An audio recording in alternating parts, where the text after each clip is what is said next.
Maybe devotional life has felt harder than it should. Maybe you've loved God for years, but still you quietly wonder why connecting with Him feels easier for everybody else. Why some people seem consistent and disciplined and deep and certain. Meanwhile, you have started and stopped so many Bible reading plans. You've felt guilty more times than you can count, and you've wondered if maybe you're just bad at this.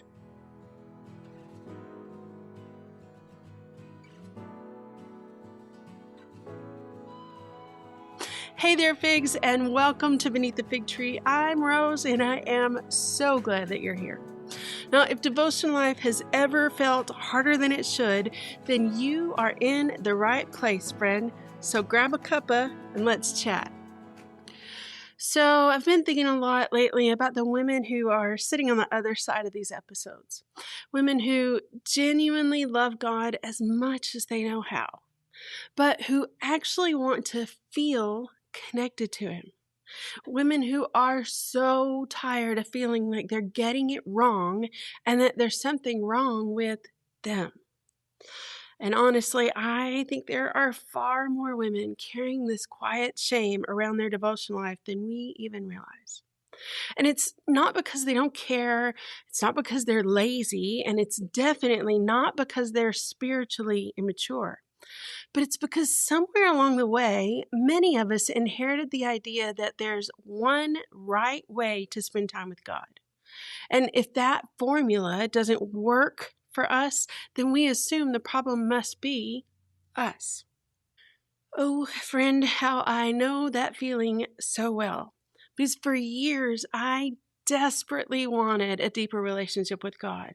I wanted the kind of closeness that other people talked about.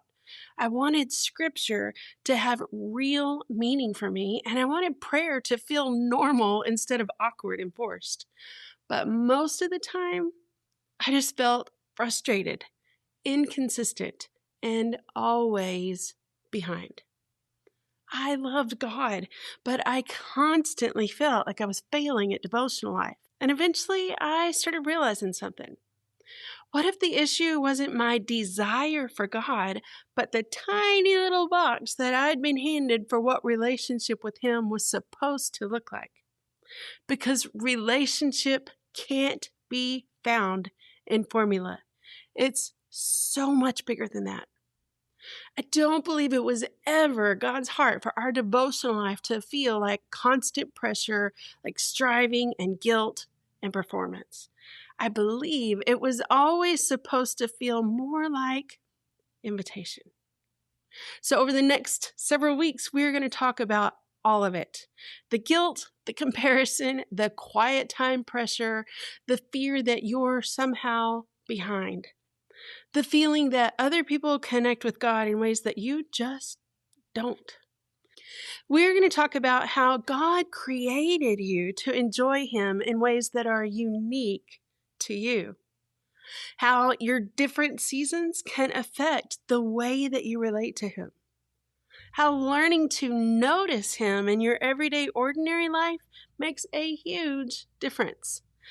How creating tiny rhythms can make a big impact, and how you may already be connecting with God more than you realize. And along the way, my hope is that you'll start breathing a little deeper and feeling just a little bit of excitement, and that you'll start releasing some of the pressure that you've been carrying, that maybe you'll stop trying to force yourself into someone else's devotional life and begin discovering the ways that God actually designed you to relate with Him. Because we don't should around here. This season isn't about becoming the woman who wakes up at 5 a.m. every day with the perfectly color-coded Bible and journal system. Now, if that's you and you love it, yay! But if it's not, you still belong here. This is for the women who love God but feel tired and disappointed, who've tried so hard, who are hungry for connection, not a list checked off. It's for the women who want softer, gentler rhythms with Jesus. And it's for the women who want a devotional life that brings life. And honestly, I think it's possible. In fact, I know it is. I think you can cultivate a devotional life you actually love, like really love, and look forward to. Not because it makes for a pretty Instagram picture, but because it becomes real and personal and relational. So, if that sounds like something that your soul has been needing, well, friend, I'd love for you to join me for the rest of this season. Subscribe on YouTube or wherever you listen to podcasts, and then come hang out with us in the Figs Community Facebook group, because I have a feeling that these are conversations a lot of us have needed for a really long time, and I am here for it. So let's cultivate a devotional life you love, like really love, because it is possible and it is so much easier than you think. Chat soon, Figs.